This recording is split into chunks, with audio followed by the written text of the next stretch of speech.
death. Denver Foos all day, bro. Follow them from LA to Denver. Let's do this, baby. Shout out to my boys, Denver Foos. Tony Loya. Shout out to Denver, man. A Mile High City. You know what time it is. What's up? It's Mariah the Scientist, and I just want to shout out Denver Foos. I'm here with such a baddie. Look at her. Oh, my God. Hey, what's happening, y'all? Shout out Denver Foos. I want to give a huge shout out to my buddies there at Denver Foos. Shout out Denver Foos. I appreciate y'all. Shout out Denver Foos. We love you, Denver Foos. Denver Foos. What it do? It's your boy Chingo Bling. Right now, you tuning in to the Denver Foos. Shout out to Denver Foos, baby. Denver Foos, wherever you find your videos, wherever you get your podcasts, go follow Denver Foos and enjoy. Hey, let's go, Denver Foos. Denver Foos, IG, follow us, man. Follow us, subscribe, like us, YouTube. Shout out to Denver Foos. Good to see you. The Denver Foos. Yeah. Shout out to Denver Foos. You don't represent for the motherfucking city. Shout out Denver Foos. What's up, it's your boy Concrete right here with Denver Foos, and all you got to do right now, Perito, is hit that follow, hit that like, hit that share button, share all the content, let them know where it's at. Denver Foos, your boy Concrete. We in here, Perito, mile high. Denver Foos. Name's Daniel Jumba Garcia. Shout out to Denver Foos, one of the best. Shout out Denver Foos. Shout out to Denver Foos. Shout out Denver Foos, North Side, baby. It's all about the North Side. Hey, shout out Denver Fools. It's Emmanuel Sanders, legit people over here. What's cracking, homeboy? Denver Foos. Denver Fools, homeboy. And it's your boy Cam Flores. Shout out to the homies at Denver Fools. Denver Foo. You guys are the best. Shout out to Denver Foos. Shout out to Denver Foos. Denver Foos on IG. Come get in touch with the plug. They always got their finger on the pulse. Are you a Denver Foo? Yes, all day, every day, baby. You want to be on Denver Foos or what, eh? Denver Fools 303. Denver Foos, huh? Follow Denver Foos 303, Instagram, Facebook. For real, Denver Foos, live and direct. Denver Foos, bro. We from the South Side. Present. Uniting the city, baby. Shout out Denver Foos. Say that, Foos, baby, Denver Foos. Let's go, my Denver Foos. What's up? What up, Denver Foos? What's going on? Yeah. Denver Foos. Denver Foos in the building. Let's go. Shout out Denver Foos. I love the Denver Foos. Y'all keep it up. Y'all keep doing your thing. Yo, Denver Foos, I'll follow you guys up. I'm Denver Foos here reporting from Denver, Colorado. From Chicago, but I think I'm a Colorado fan now. You're a Denver Foo now. Now I am. Shout out to the Denver Foos. What's up, Denver Foos? Denver Foos. Hey, man. Take one, Denver Foos. Hey, shout out to Denver Foos. I noticed y'all right away. Y'all putting it down, for all the gente. Shout out to Denver Fools. You locked in, man. Stay tuned to what they got going on. One love. I here chilling with the Denver Foos. You already know how we do it. Much love. It's your boy DJ Sarms Carter. Denver Foos, we in the motherfucking building. Yeah, baby. What's up, Denver Foos? We're here live in the Denver Foos Barbershop. We're live right now. We got a special guest in the building. We're here at the Denver Foos Barbershop, located on 1400 South Federal Boulevard, live and direct. Thank you, Abe. And I want to introduce. Yeah, shout out to Celsius. We had a little bit left over from opening day. I want to welcome our guest, Symes Carter. Welcome to the Denver Foos Podcast. Great. How come your microphone's not up? Wrong. Check. Is that it? Yeah. There we go. Does it have something to do with this button? No. I can hear you now. Okay. There we go. There we go. Say what's up to the Denver Foos. What's up, Denver Foos? We in the building. I'm here. You're here, baby. I'm here. Patrick. I'm here. So how you been? How's it going? I've just been working my butt off, bro. Mm-hmm. I remember last time I went on your radio show. Yeah. I was just getting started with my country stuff. Yeah, so that man. was about a year or so ago, maybe. About over a year ago, because we locked that in. It was over a year ago. Yeah. Yeah. So December, and New Horizons, and boom, you've exploded on the country scene. You did an album release. Was that last August? Last June. June.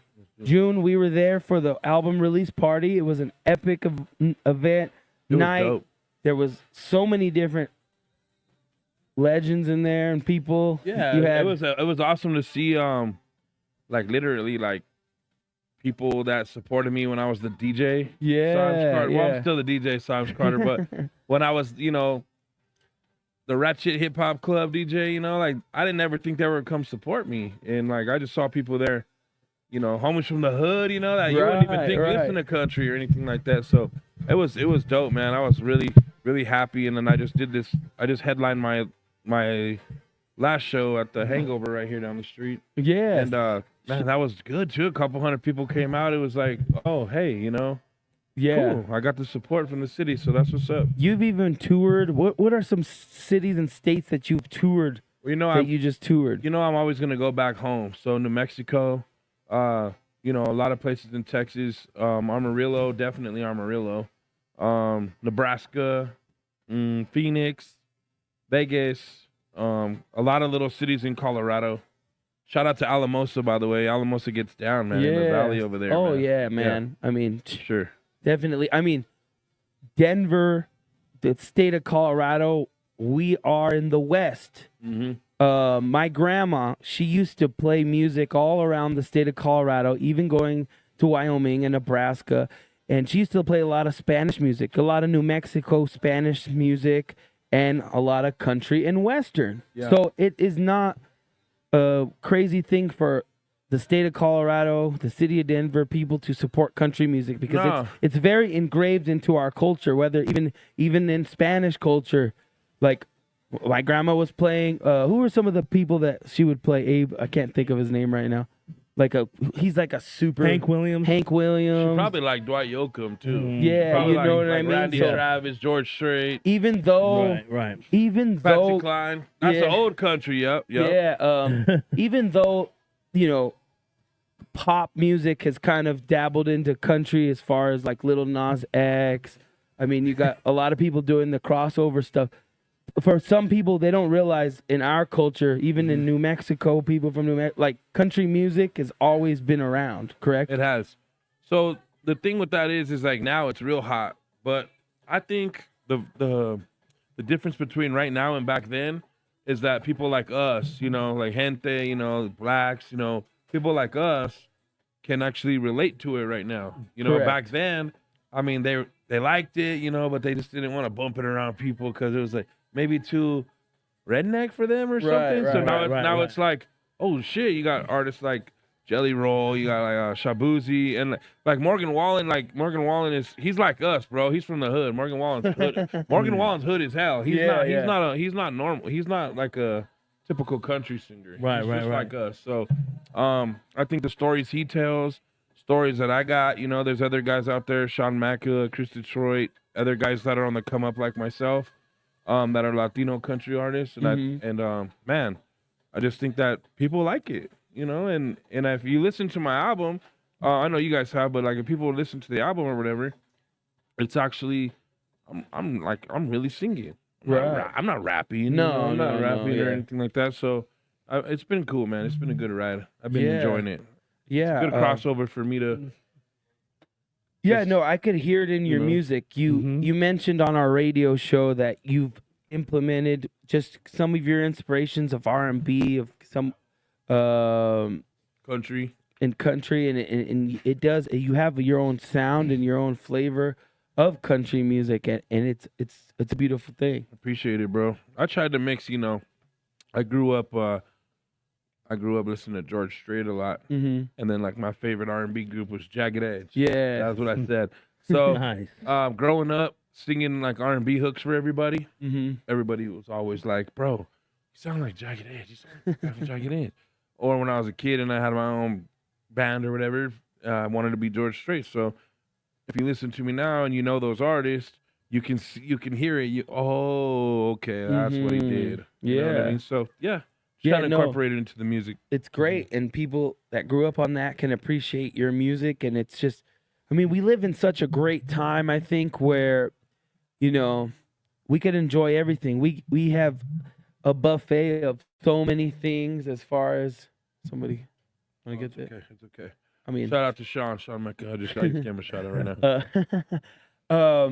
You know, we have everybody's mixed. Like we like different stuff. You know, and we're not boxed in as far as like Hispanic culture. Sometimes they try to box us in. You know, you could probably recognize it from being on kind of the Chicano rap. We've been boxed in for years. Right. Even being a DJ. Mm-hmm. You know, I ain't afraid to say it. Like, I'm probably one of the. Well, I'm the only one actually. I'll go ahead and say it. Yeah. I'm the only Chicano DJ that's been able to DJ in the clubs that I've been DJing in down here for the last 12, 13 years. Yes. I mean, yeah, Absolutely. you got the legends like Jones and Stax and Devontae Love and all those guys. Yeah, sure. But you guys know what I'm at. You guys know what I've been at as far as man. Purple Martini or George Chester or Status or those are different kinds of those are different kinds of clubs. Yeah, So, You're curious. I mean, let's be honest. Denver has always been very segregated, as much as a vibrant city and diverse city as it portrays to be. For many years, there's history of saying black people are all over here, Chicano people are over here. Like, the integration is never. I feel like we're finally breaking down those walls a little bit, but there's still plenty of that sticks around of where is. you know, some of our people are like, oh, I ain't gonna go over there, and you know, and vice versa, where they're like, I don't want to be around these type of people. I've never, you know, and it's sad and it's sickening, and it's like, really, it's 2025, but it's the truth. It's people really view the world like that and view other groups of people like that, and it's sad. But you are probably one of very few Chicano DJs to be able to go on to be in a black crowd or go DJ for a white crowd. I was for a long time. Yeah. Because I can tell you right now, I was the only Mexican DJ that DJ'd at Chances. Right. I don't know if anybody knows what Chances was out here, but it was all black clubs. Mm-hmm. And for me to be able to cross over into that crowd, shout out to Mike V, by the way, he put me on. Mm-hmm. And for Rashid to hire me at Mint and Jesse Mack and all them dudes to put me on back then. And I still work for Jesse to this day. I still work for Rashid to this day. Like, Rashid's a owner at Brooklyn's, you know? Right. So to have those relationships and being able to still be a DJ, because I can walk away from it whenever I want. Mm-hmm. It's the passion, it's the love that I have for it that keeps me going. And I don't know, man. I don't know if I'll be able to stop, even if I make it super big off this. I don't know. Maybe I'll go grab me a night here and there every now and then. You know, I don't know if I'll be able to stop. You know, I love DJing. So. Oh man, no, you definitely feel the passion and the love for the craft of music and DJing every time you're DJing. Like, it's a different vibe, a different energy, a different tone, and it's fun. I mean, being a DJ, you have to have fun doing it, you know, right? Yeah, and go back to saying that, having fun. I mean, anything you do, you have to be having fun. Like, I coach these little girls in softball, right? Correct. I tell them, yeah, we're hard on you. We coach hard on you, but you need to be having fun out here to win these games. Right. You know, you can't be forced to be here, and you gotta be coachable. You gotta be ready to play, but we gotta go out here and have fun. Right. And I take that as a life lesson. I live every day like that. Like, if I'm not having fun singing songs or DJing, why am I doing this? You know? Because, you know, when we were younger, some artists, you know, can we cuss on here? Yeah. Okay. When we were younger, some artists would fucking just do this stuff to get some ass or to get some glamour overnight. I just made a song. All the chicks are gonna want to get me. Right. Nah, I've never been that guy. No, I've never been that guy exactly. to be like, I'm gonna make these songs because I'm gonna get the finest girl in this house tonight. Nah, that's not what we do. Right. I had to love it. So if you don't love your craft, like you guys are dedicated to this Denver Foos thing that you guys created, and you guys keep doing it. You know, no matter what God puts in your way or the devil puts in your way and try to stop you, you guys keep doing it. That's love. That's passion. So if you don't have passion for your craft, you should probably find another craft. Definitely. Sure. Shoot, to kind of piggyback off of the love and the passion, you know, we've been able to go into different spaces of different industries, whether it's the DJ realm or the artist realm, or the fashion realm, the sports media and stuff.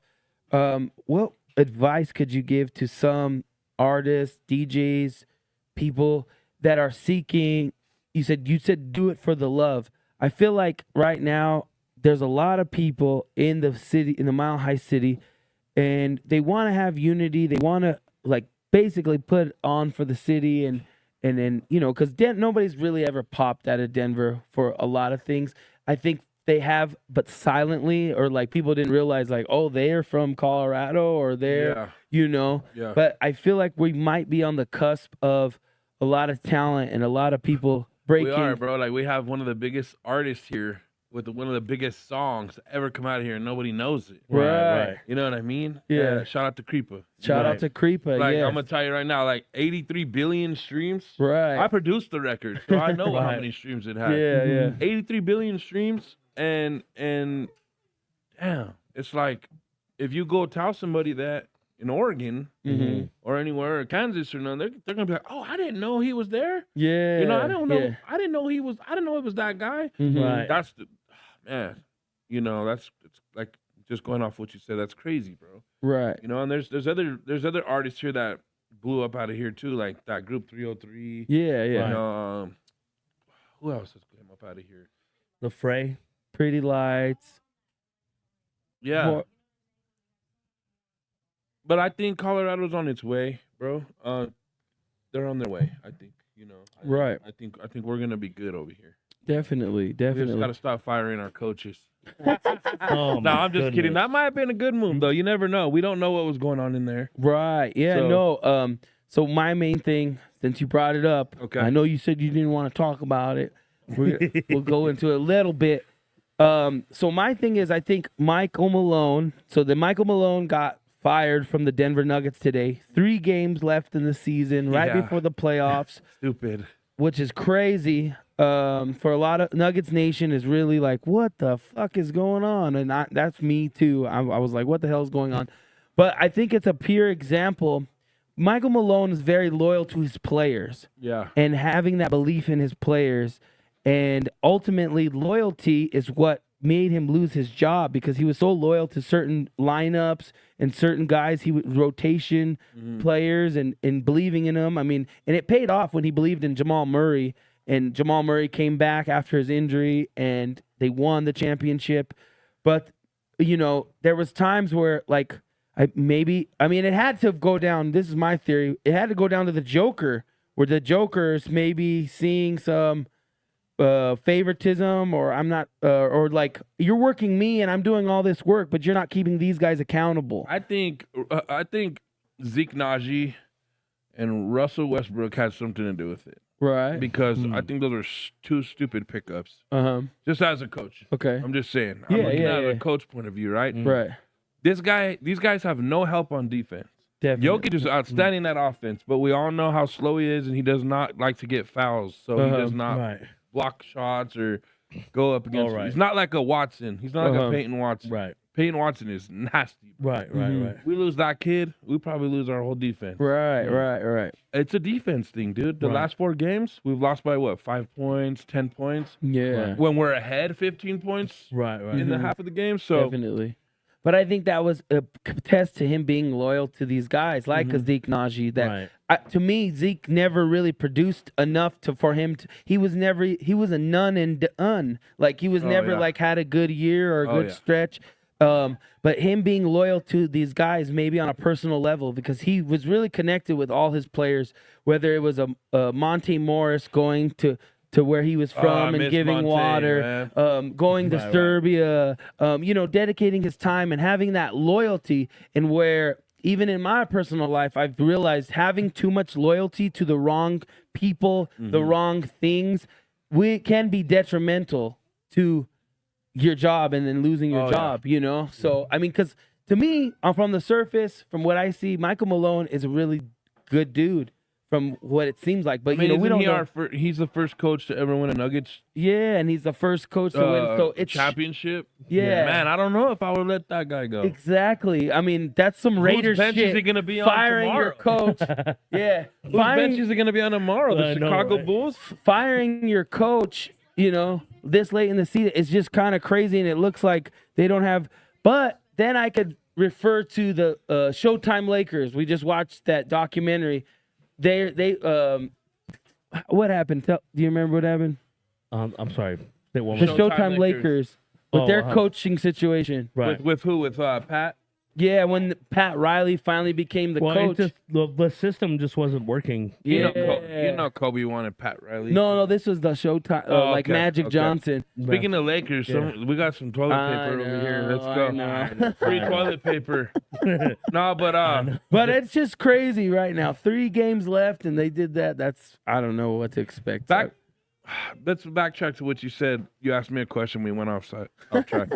You asked me what my advice would be. To some artists or DJs or whoever's coming up on the come up. Right. My honest opinion and my honest answer would be stay humble for one, because when I was younger, I was an asshole, and I ignored people. I treated people like shit because I thought I was bigger than what I was. Mm-hmm.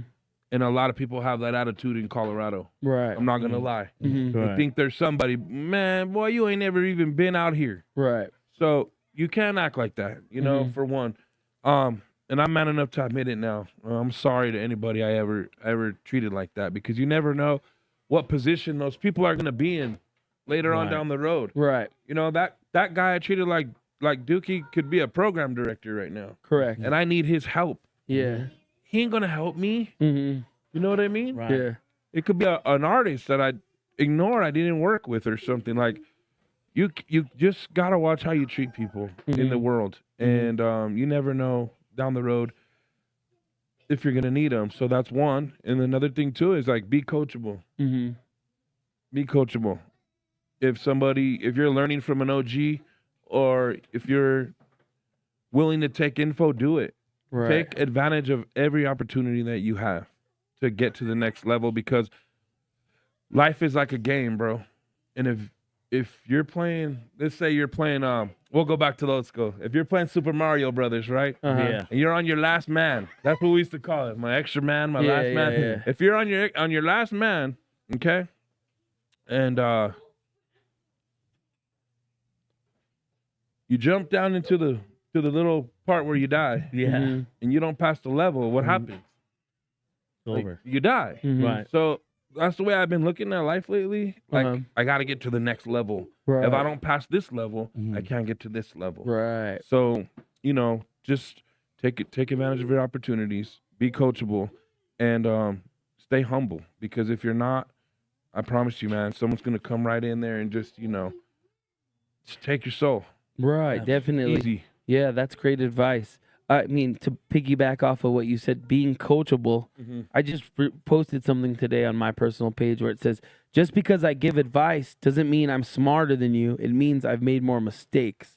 Yeah. And that kind of resonates with some, because, when you're trying to coach somebody or give them advice, they can take like, it all. well, what the hell did you do, bud? You never even made it to what I'm doing right now. And like have an ego and not being coachable. And or when you hear other DJs train wrecking and you're like, hey, bro, this is how you need a DJ. You know, this is what you need to do. And then they're, I got it, bro. Yeah. I got it. And they're still train wrecking.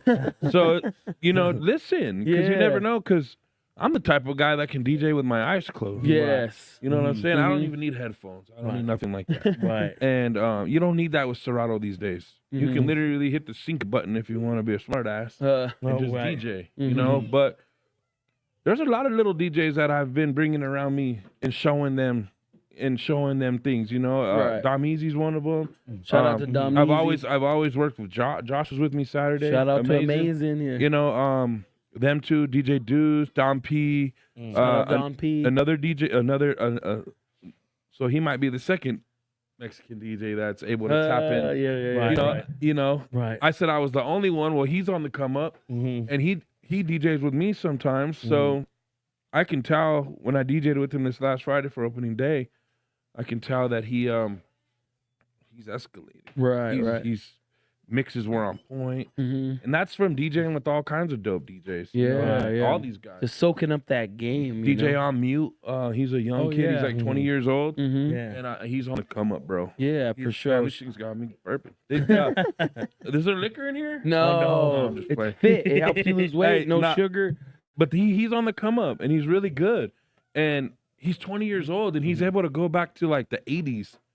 That's one thing too, is you gotta know your music if you're a DJ. You know what I mean? Right. You gotta know your music. Your parents have to know that music too. Right. I'm sure you'd be a great DJ, right? Your mom and dad's been putting you around That's what my dad. You know what? Honestly, speaking of my dad and DJing, Yeah. he always tells us all the time. You guys should DJ. You guys know the music. You guys can produce your own music. You guys know music.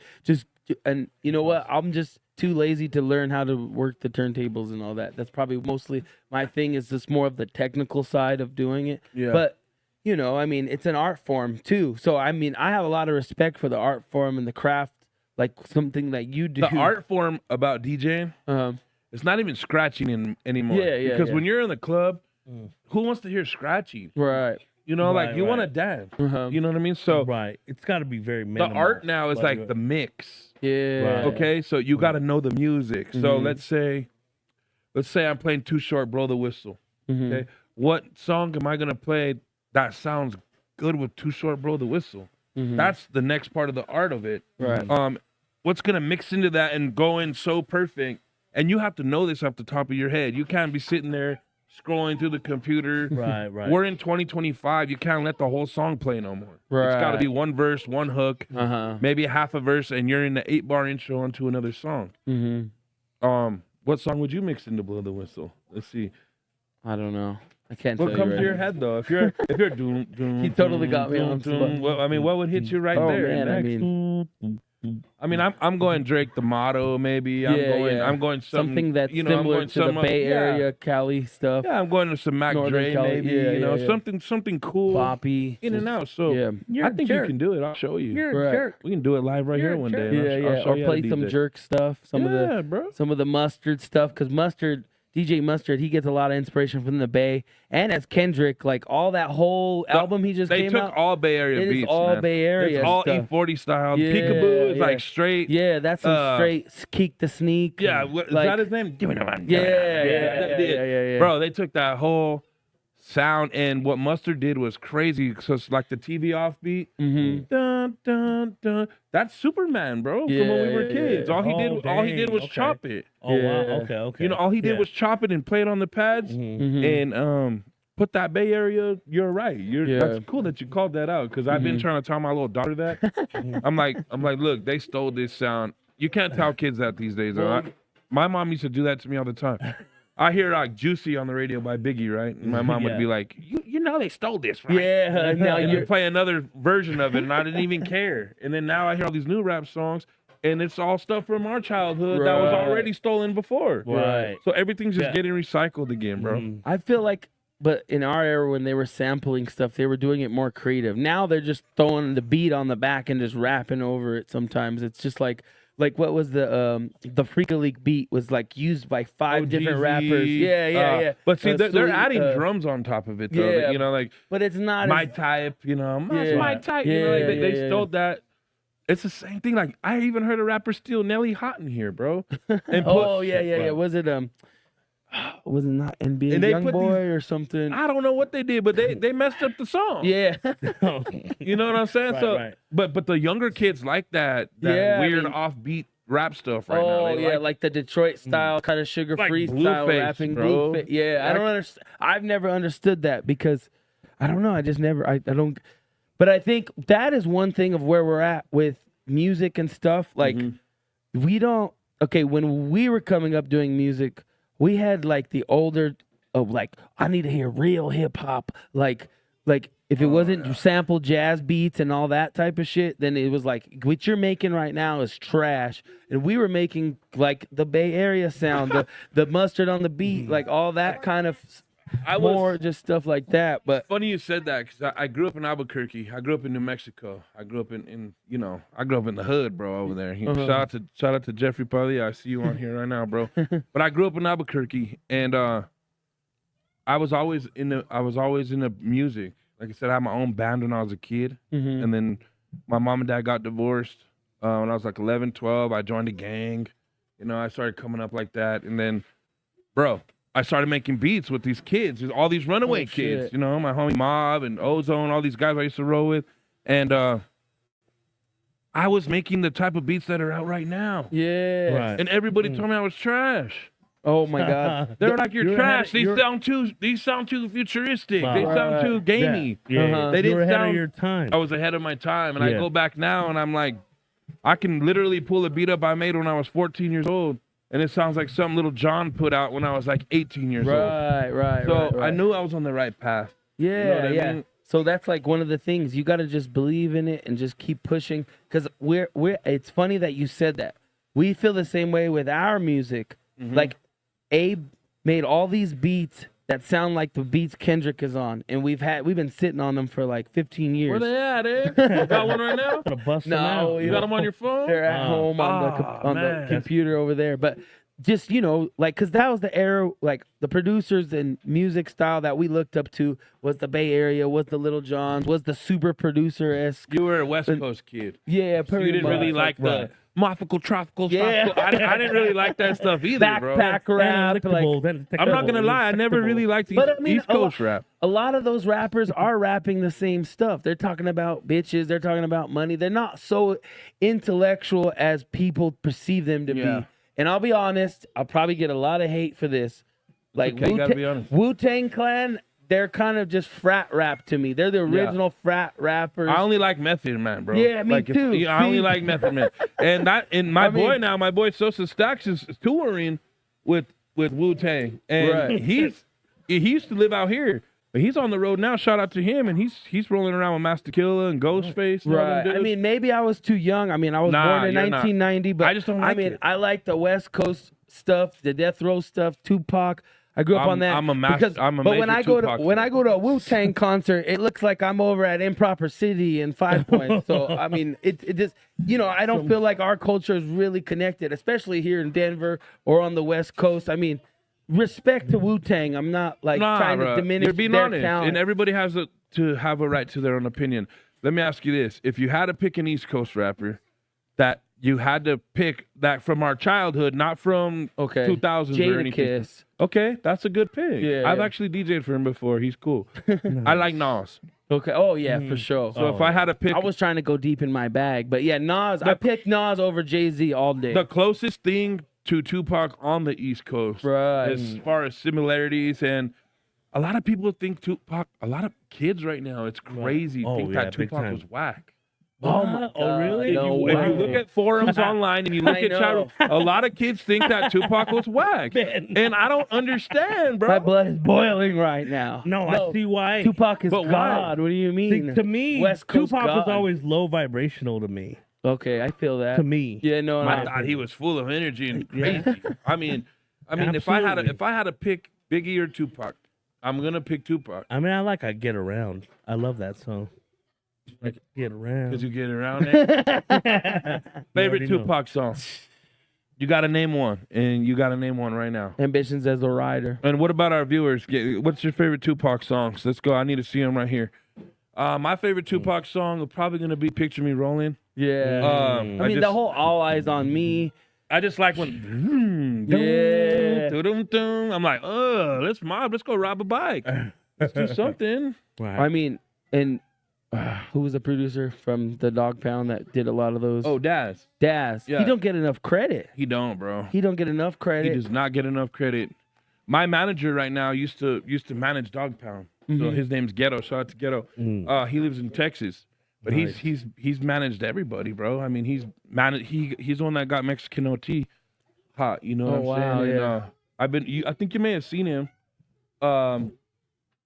He's a black dude who's dressed like a cowboy. He's with me a lot when we're at the shows and stuff. So, he loves y'all too. So. Oh, right on. He loves y'all too. He's like, I want to meet them Denver Foos guys. Yeah. Up there. Everything's been what'd he say? So Pete says, someone says America's Most Wanted. Damn, I got good vision. Someone said All About You and Thug Passion. Oh, Gangster Party, somebody said.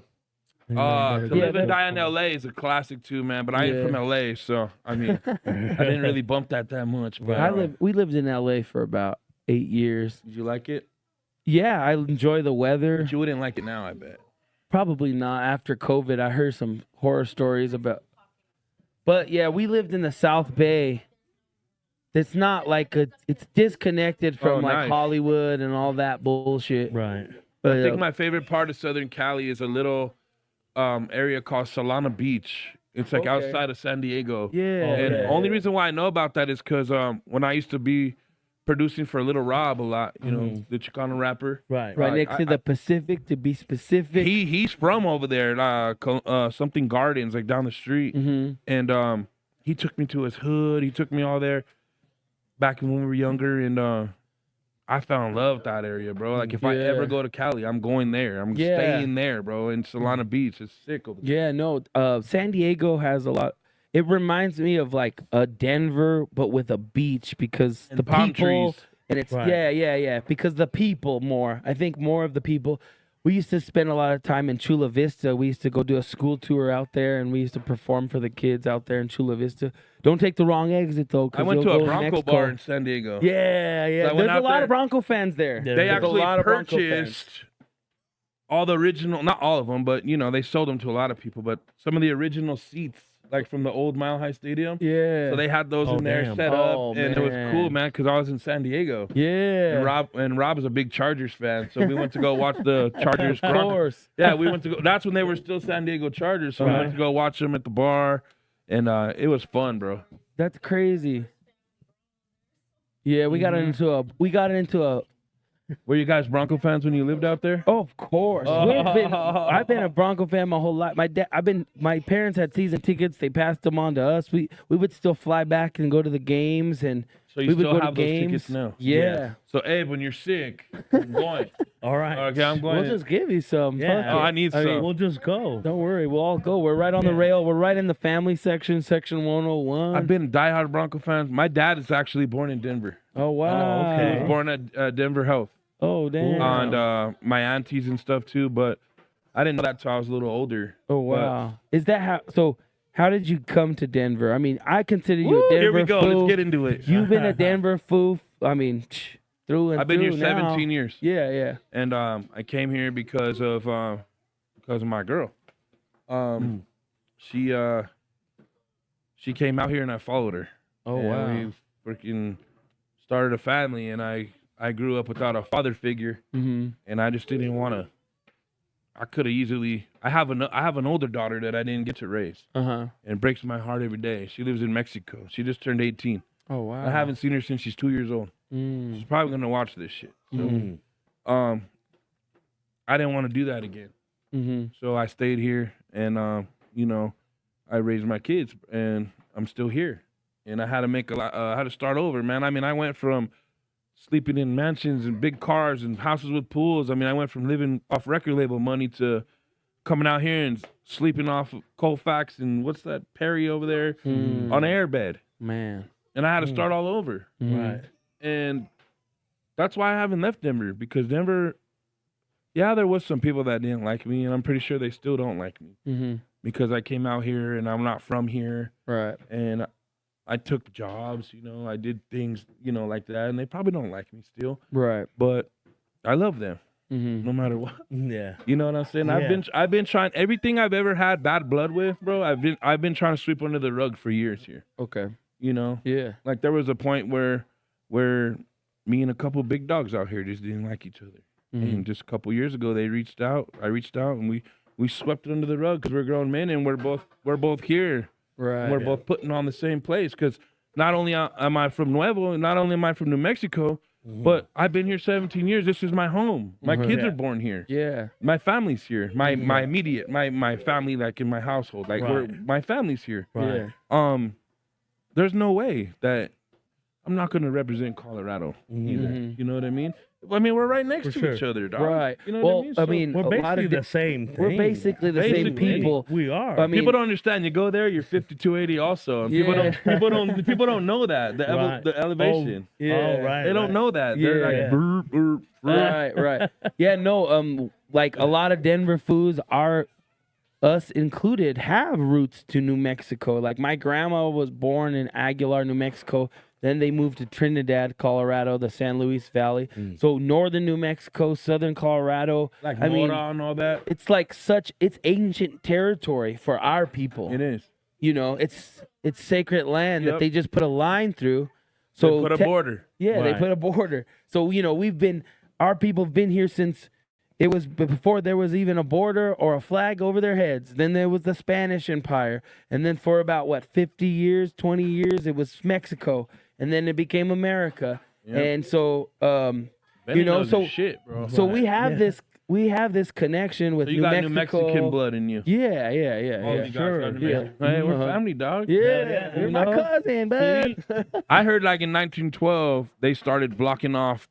That's when they started like making the lines, and they started blocking you. Yeah. So if you tried to come through here and you didn't have like money, a certain amount of money, or anything, you weren't coming into this state. Mm-hmm. You know, and that's crazy to me. I went into some research with that, and I was like, that's crazy, bro. Yeah, no, there's a lot of history that it's actually a reporter from 9 News, Jeremy Jajola. He has created a whole page, and he's grown over 10,000 followers in less than a month because he shares all this history about Nuevo Mexico and Southern Colorado and the roots and the stories and how the chili seeds are the same and everybody's fighting for nothing. Yeah. Okay, has anybody seen that? So all you dumbasses that keep fighting with me over chili, just know that the same guy grew the chili. The same guy grew the Pueblo chili, the Hatch chili, and the Brighton chili. It's the same seeds, homie. Stop getting mad at me. Right. That's what I'm so saying. that's the whole point. It's like we're the same people. Like New Mexico, Colorado has this like chili beef, but it's like I don't even think they realize what they're beefing over. Like I think New Mexico's like we have the best actual crop chili, and then people in Denver are like, well, I have the best. Well, like, I make food. it better. Yeah, you know? yeah. I think they're arguing the two different arguments. things too. Yeah. But at the end of the day, and at the beginning of the day, it's all the same. We're all the same. Look at this people. guy. We're all It's the human soil, beings. bro. Oh my God. It's the soil. Yeah, they're growing hydroponics chili, bro, over there. Nah, but you know, roots are deep in this country with people from Colorado, New Mexico, in this particular area. I mean, green chili itself is such a like it's I can't just live without it. It's only a thing here way. in our area and with our people. I mean, you go to Cali, you go to Texas, it's like almost a foreign thing to them when you're trying to order our Does your family eat Christmas chili? Yeah. So the green mixed with the red? Yeah. That's fire. And that's like a big New Mexico thing too. It's like you go down there, you're gonna get that Christmas chili. Right. You know what I mean? So. Yeah, no, I mean I've seen a meme before where they have like Bubba from Forrest Gump talking about like shrimp, but then he twisted it and it's like green chili. Well, you go to New Mexico, bro. You go to McDonald's. There's a green chili McDouble up there on the menu. You go to Subway. You go to Subway. Instead of like a lettuce thing, there's a thing full of chili. Yeah. You know what I mean? Like anywhere I've you ordered go. it before. Yeah, anywhere you go, you can slap. And we eat chili different down there. If you go anywhere else and you ask for green chili, they're gonna have like pork in it, like saucy chili. Right. You know what I mean? Right. And over there, it's just chopped up. Yeah, it's the actual It's just roasted and chopped, and they just put it on top of shit. Right. Burgers, you know, and you go to a ballpark, like a Duke's game, they're called the Isotopes now, but you go to a ballpark game and you get a green chili burger, it's gonna be all wet. Slimy. It's hatch chili on top of on the patty. Right. See, that's what I'm talking about. Yeah, That's see, where the miscommunication is. Yeah, there's disconnect on all that, but it's all the same, you guys. Yeah. It's all the same. Hey, what's up, Pete? I see you. Hey, check it out. He said San Luis Valley Wild West Border Wars. Yep, I'm performing there with the Al Hurricane Jr. Yeah. Make sure you guys go check that out. It's gonna be lit, man. It's gonna be a 2-day event. The concert's on a Friday night, car show's on a Saturday. Nice. They got some pretty good performances going on down there. Maybe you guys can make it down there. When is that? Yeah. What's the date on there, Pete? It's in September, and it's hot as hell in September. Yeah, no, I've been wanting. I mean, a lot of things that we want to do with our platform and network that we're creating and created. We want to get out of Colorado because Denver Foos go everywhere. I mean, they go to Miami, they go to Texas, they go to New Mexico. Like, you know what I mean? So we want to take this whole thing on the road too. We don't want to come with me. I got a bunch of shows. And let's go rock. Let's do it. Yeah, Let's do it. we could set up the pod before. Yes. And all, These guys are protecting me. Yeah. Hell yeah. But nah, man. I appreciate you guys even inviting me on here. I mean, you guys always have shown me love, and you guys always, have supported me. Right. And I mean,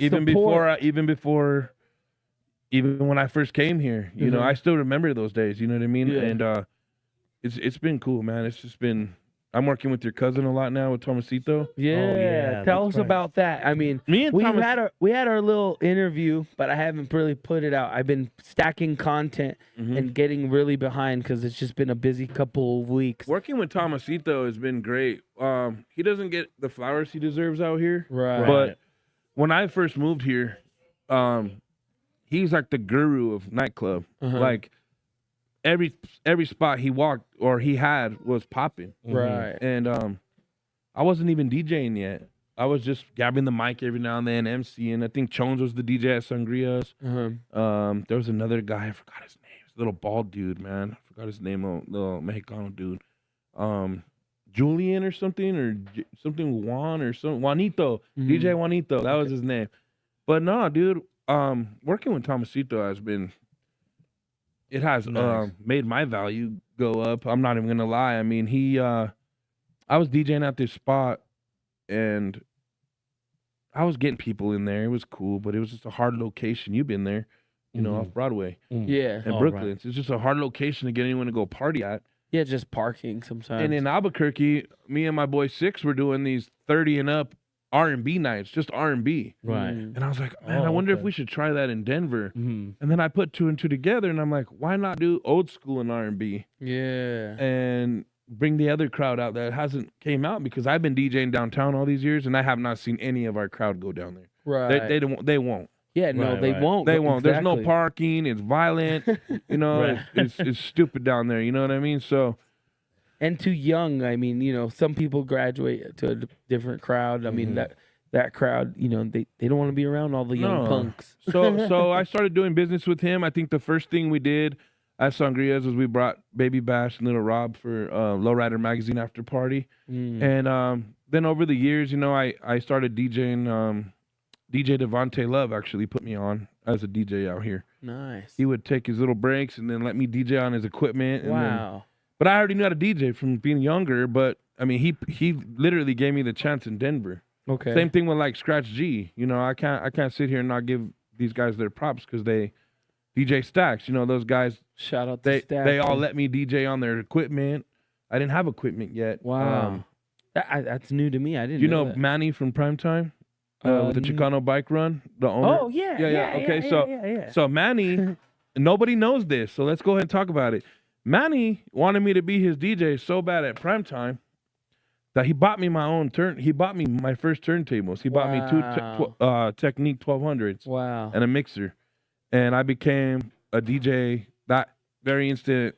That's when my name I just started moving around. Wow, that's amazing. That's I did all the shithole bars first, and then downtown slowly got woof of me and let me come in down there. But you know, MGMs, you know, Primetime, street lights, you know. Yeah, I mean, so we were in and out of Denver. We didn't live in Denver during those times.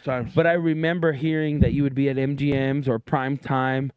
I mean, I remember everybody I remember seeing it on MySpace or Facebook. Right. Like, because Tomasito was my cousin, so I would see stuff he would promote or stuff like, you know what I mean? Like, you're still intertwined with people from wherever you're from. Algorithm. So you would see all that. So I remember seeing those spots being like a hot thing on social media at those times, even though social media was not what it is today. Yeah. But I do recall that. I mean, I've always been an observer of a lot of things, especially whether it's nightlife or music, because as an artist, you know, I was just always trying to figure out where could I go perform? Where are the hot spots? Where's the action at? Where could people hear and see me perform or whatever? So I do recall seeing those places and just... Back then, we kind of had to rely on Hypnotic, bro. I mean, 'cause, like, he was like the only one like throwing like these local... Yeah, no, I remember... Herman's Hideaway. I remember watching Hypnotic and doing 303 TV and seeing it on Facebook, or on MySpace, like on the MySpace page and watching it. I mean, like, I'm always just I'm still do that too. I scour the internet just like looking to see like what's going on, where's the action at, who's popping or what's popping. I mean, not only are we out everywhere and seeing it for ourselves with our eyes, but that's also such a great tool. And back then, I still had kind of a scope and an eye of what was happening here, either musically or in nightlife, because of just our family members or just like, seeing stuff. So I do recall all that, and that's crazy to know. Shout out to Manny. We're getting ready for the Chicano Pride Ride. We're actually going to be the official social media for the Chicano Pride Ride. We haven't even announced that yet. We're doing after party at Brooklyn. Nice. They're gonna park some bikes out there. You guys know who Beto Espinosa is from Pueblo, the King of Lowrider. Yeah. He'll have his bike. He's been winning all the bike. Yeah, he has the best bikes in the world, Oh my bro. gosh, we were checking those out, man. It's actually my family, man. So it's it'll be dope. It'll be dope.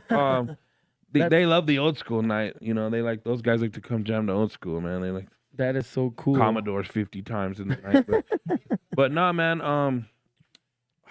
I just gotta keep it going, man.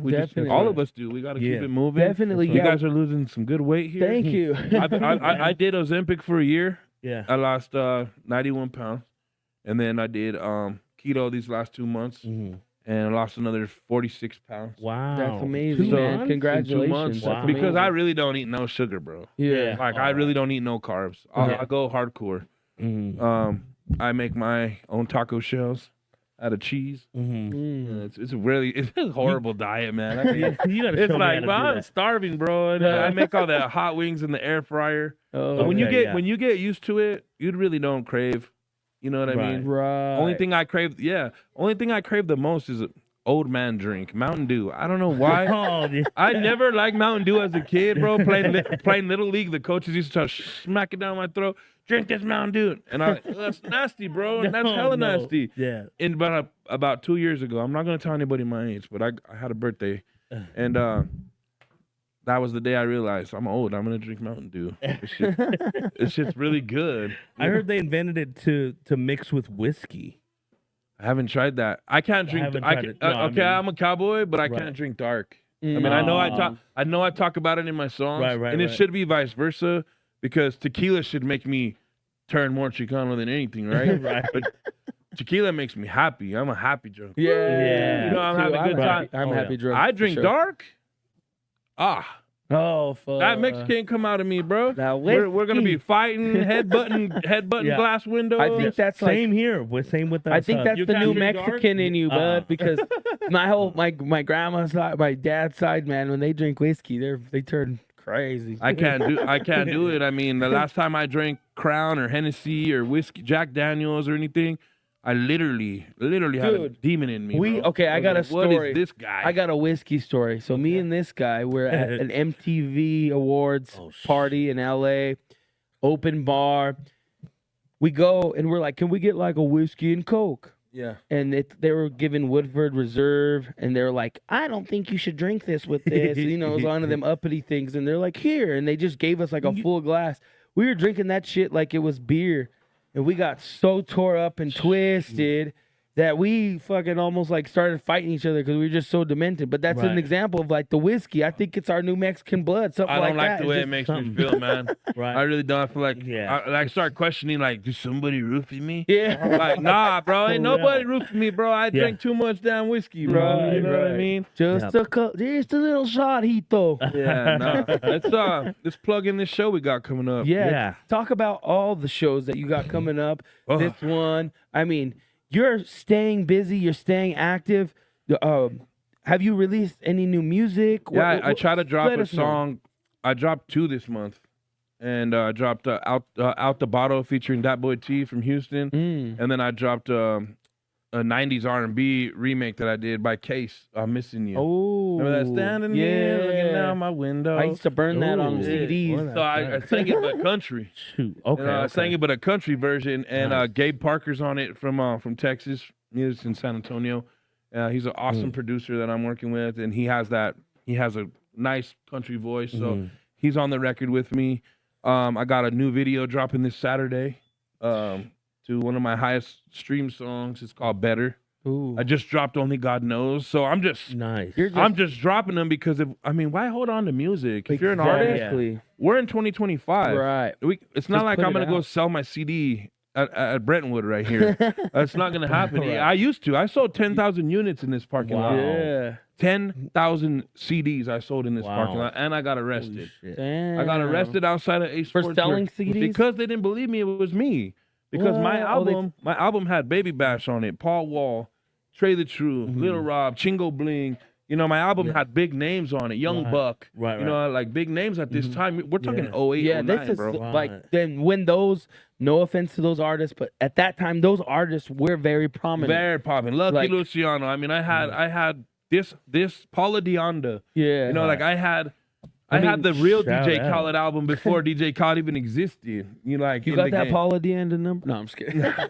And But yeah. she was 16 when I did that record with her. Yeah. No, And she was dude. Clive Davis. She's still a star. She's a She's dope, star. man. She was. She Doing should be a lot Baby farther Bash right too. now. I wish she and would. Baby Bash too. What is it? Clive Davis signed both of them. He signed Bash for Cyclone album. Yeah. And But yeah, you had these guys on your album. Like that's cops are like, what DVDs are these, fat boy? And I said, what? He straight up called me fat boy. And I was like, I'm sitting there. He goes, put your hands behind your back. I said, why? He goes, you're out here selling bootleg CDs. What? They took me to jail. Went in a holding cell. No Here, way. what is this, District 3 or something? Yeah. Okay, I went in that holding cell there, handcuffed to a pole. Then they transferred me downtown. And I sat in jail for a few hours until they realized that those are my albums. Wow. And they let me out. And even like Dank One, bro. Like Dank One, he sold a Fucking shitload lot of my pins. albums, bro. Yeah. Gen X.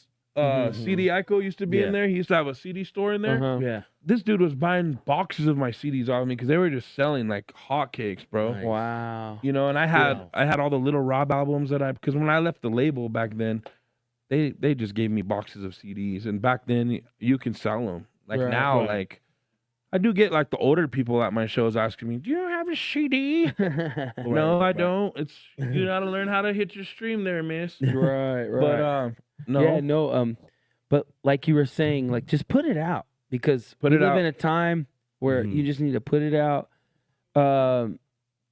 It's crazy. I mean, like I work with so many artists that want to just make music and sit on it. And I'm like, for what, bro? You know, and then 2 years down the road, I need to get this out. Do you still have the files? Bro. Yeah, I still got the files, but this is outdated now. Yeah, like yeah, if yeah. you make a song last week, put it out this week. right. Just put it out on a streaming site because you're Right. who do you think is listening to it? If Right. it's sitting in your computer, Mm-hmm. not a soul. Yep. Yeah, and if it's up, you never know when it'll crack too. You Never, know? bro. Like there's It could, times you know? where, like for example, we were just talking with my dad. He's like, "How does Chris Brown put out so much music?" And it's like I think he has that concept. Like Little B was one that was putting out kind of trash songs, but he was just putting stuff out before his time. And Too Short was kind of like, hey, he was on to something because now that's kind of the wave is just put it out. Like when you make something, just put it out. And Chris Brown put stuff. And so Chris Brown put out an album, and then one of his songs went viral like 2 or 3 years later. Right. Like, and then he went and did a whole music video. What was it? What song was it? Oh my gosh. You know, fucking Robitussin. I forgot. Oh yeah, What is that song called? I know. Baby, who cares? Yeah, that one. I So only know that song because of the Indian guy that sings it on TikTok. Baby, who cares?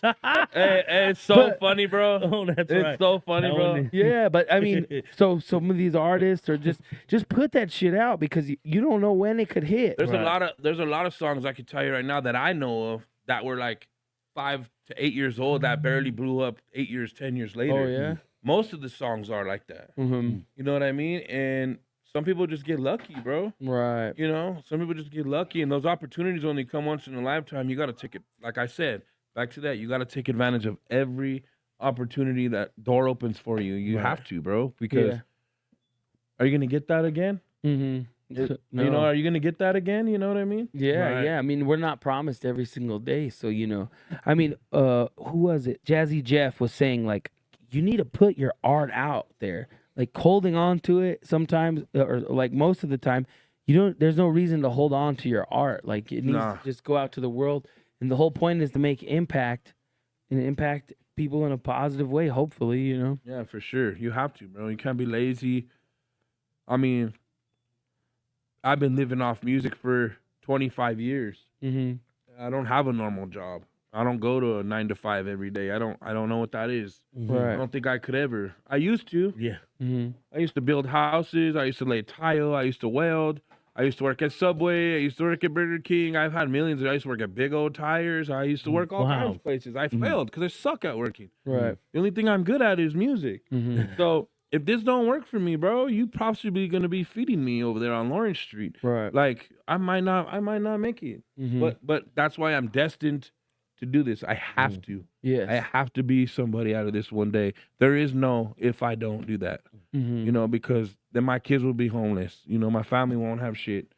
So this is it. You know, this was me jumping in the country 2 years ago was my way of telling everybody that I'm leaving the other scene.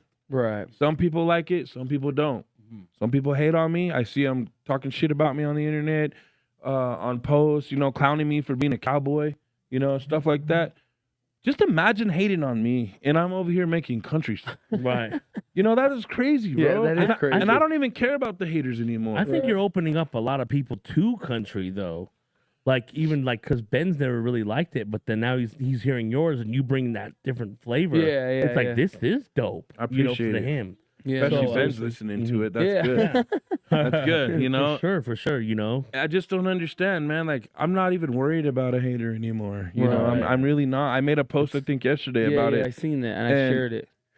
These people don't know how stupid they look when they're talking about all you haters, this on their posts and their TikTok and all that, you know, Right. making whole 20-minute videos talking about, dude, who cares? Right. Nobody cares. Because if you don't have a hater, then you're not making enough noise. Right. Right. You're not doing anything right if you don't have some kind of people baller blocking you or hating on you. Right. You know what I Sure, mean? yeah. And the haters around me here, what do you think? That's bad? I got way worse shit going on in Yeah. other states with record labels and stuff, baller blocking me and stuff. Yeah, So yeah, exactly. that stuff don't bother me. Y'all ain't hurting me. Mm-hmm. You know, y'all are making me more famous, if anything, because you're talking shit about me. Right. And somebody that didn't know about me, who the fuck is Simon Well, Carter? man, who then they is go he? look Then me look up it and they're up. like, oh, damn, is this dope. motherfucker got some heat. Yeah.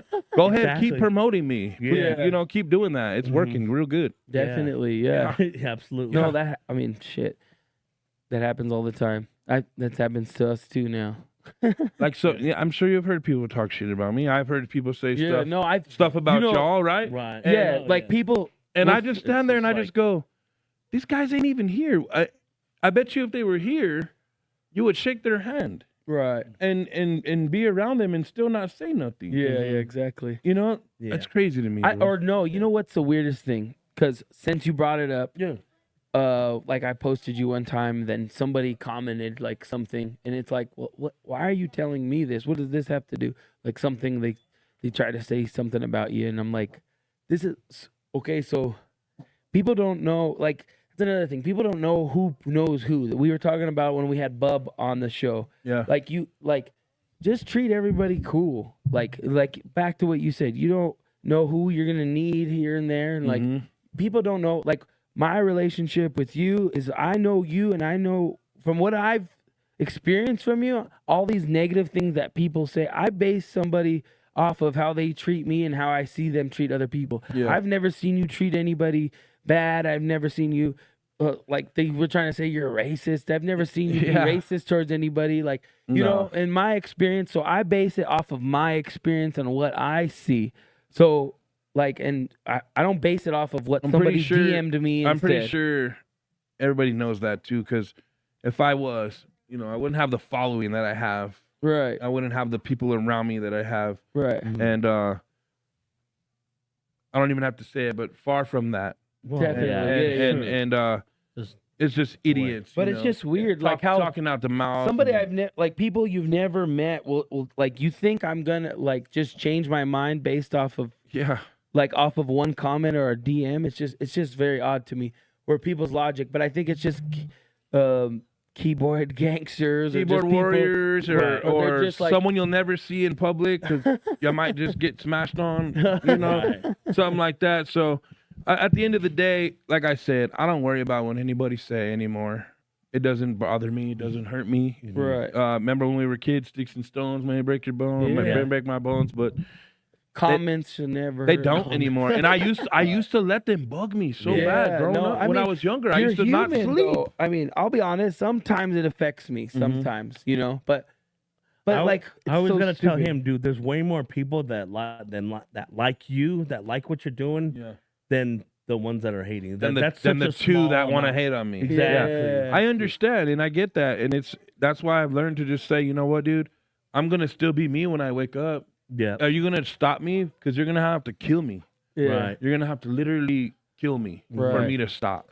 Right. Mhm. So that means if you're not coming at me to take me out, I ain't stopping anytime soon. Hell yeah. And the best way to finish him off, you know, we need to get a little finish him in here. The best way to finish him off is to kill him with success and kindness, bro. Yes. That's the yes, best for way sure. to kill him off, because the more they see you winning, the more they hate. Mhm. And you need the hate. Yeah. We need the haters, so keep hating. Right. Balance it Yeah. out. Balance. Without you guys, we're nothing. Right. Because you keep us alive, you keep us relevant. You a fan? They're you a like fan. promoters. Keep it on, please. I appreciate Yeah, it. It's work, Definitely. you know. Speaking of the fans, the real true positive fans, where could the fans see you at performances? Let's break it down. We're doing a Cookies de Mayo. That's my together. next show in Denver, May 10th. May 10th. I believe it's on that flyer. You have a little flyer, or on your? Is it on my phone? Here, I got it right here. May what does it 10th say at the on there? barn. Cookies de Mayo. May 10th. Cookies de Mayo, May 10th, 6 p.m. to 10 p.m. It's smoker friendly, so my softball parents better not come to this. I'm gonna be performing live. They got solo. It's 21 and Sky, up. On Hill Music, whatever. Hosted by Denver Foos. Yeah. There we go. Big part, and we got burritos. So. Nah, it's E-Money, No, E-Money, how do you say her name? Moniz Moniz Flama. Flama. It's going to be a good show. So if you haven't, and it ends at 10 o'clock, so you still got time to get to Brooklyn's. Yeah. Just know this, that it's going to be crazy. And it starts at 6 o'clock, so you guys have plenty of time to get down there. I can't wait for it. I mean, I've been going over some of the footage because I went and interviewed all the artists. Been putting some promo materials together for it. Shout out to Creepa. He said this has been a good podcast. Oh yeah, for thank sure. you. Thank you, Creep, man. And Pete Garcia, you're going to have to holler at Benny, bro, because they want to come down to the Valley for this show. Wild Borders. Yeah. Hell yeah. Oh, it's September 12th, the pre-party. Again, I'm going to be performing with Al Hurricane Jr., man. If you don't know who Al Hurricane is, Nice. he's Do the your original research. logo of the Raiders. No, I'm just kidding. Al Hurricane is a legend with the rancheras, the Yeah. Spanish Oh, music, for sure. Yeah. Nuevo Mexico music, Yeah, you yeah. know, all that. Oh, I mean, man. I'm pretty sure your mom bumps oh that. man, my Oh, dad. yeah. You know, my dad is always trying to implement. We need to implement more of that Nuevo Mexico music because it's our culture. It's deeply rooted. Roberto Griego, you know, Yeah, all that. You know. I all grew that. up around. So- My dad was a big, popular Spanish singer growing up in Albuquerque. I mean, he had 3 songs on the radio at one time. and, Wow.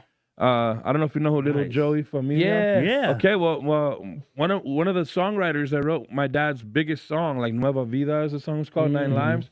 Stripped the song from my dad, Oh man. gave it to Little Joe. Ooh, I So can there's see some chemistry there, you know. Right, right, It's right. crazy. My real dad's dead now, the one that did that. So it don't matter. But I'm just saying, like, there's a big circle there for Tex-Mex, New Yes. Mexico music. You Right, know, it's for all sure. there. You know what I mean? Right. So- And I mean, that's deep with our gente. And like, I mean, we're at a time where if we don't talk about all that or show love to all those or pay homage to those artists, is that it could essentially be lost, you know, that Yeah. history. It's a part of our culture. Yeah. You know, and some motherfuckers don't even know what that is. You Right. know, who's Al Hurricane Jr.?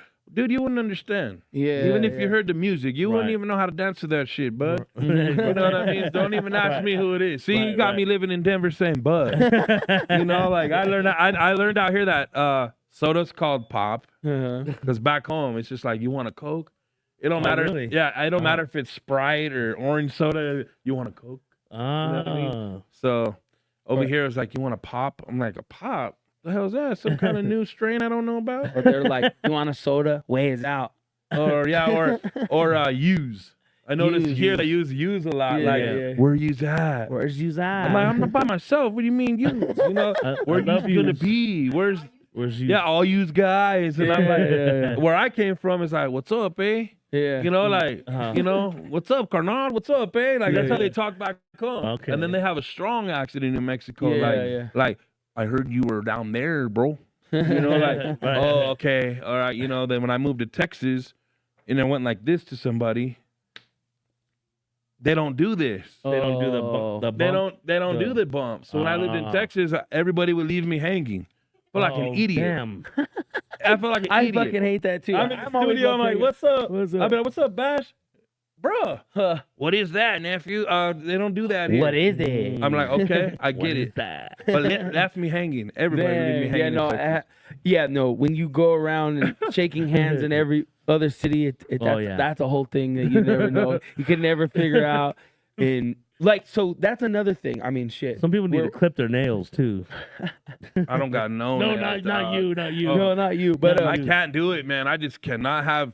I just can't. I like how you touched on culturally. So, like, culturally, what would you identify yourself as? Maybe you're like race, I'm a dog. ethnicity. No, I'm just kidding. Like, you know, do you say Mexican? Do you say Chicano? Do you say what, Nuevo Mexican? I'm a coyote, dog. You know what I mean? So, because culturally, when you go to just I'm like a we were Chicano, talking, bro. I identify as a Chicano, Hispanic. You know, Yeah.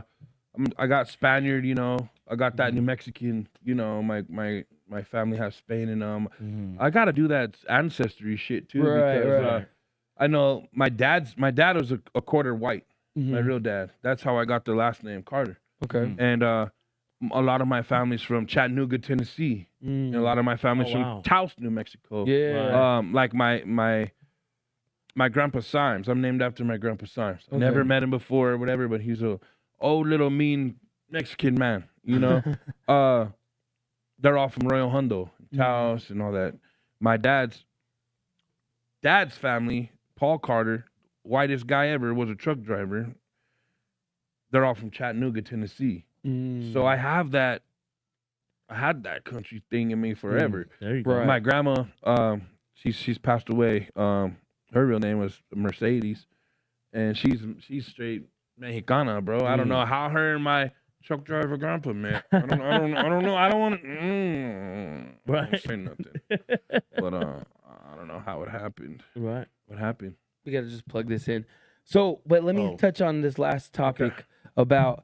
So, you But know, I identify as Chicano. Okay. No, this is good because this is kind of the conversations I want to like talk about. Yeah. Because Denver Foos, we have like misidentity issues, and then when you go to, you've traveled and you've gone, like when you go to LA, like you know they're Mexican and the Chicano. There and is Hispanic. Chicanos and Mexican.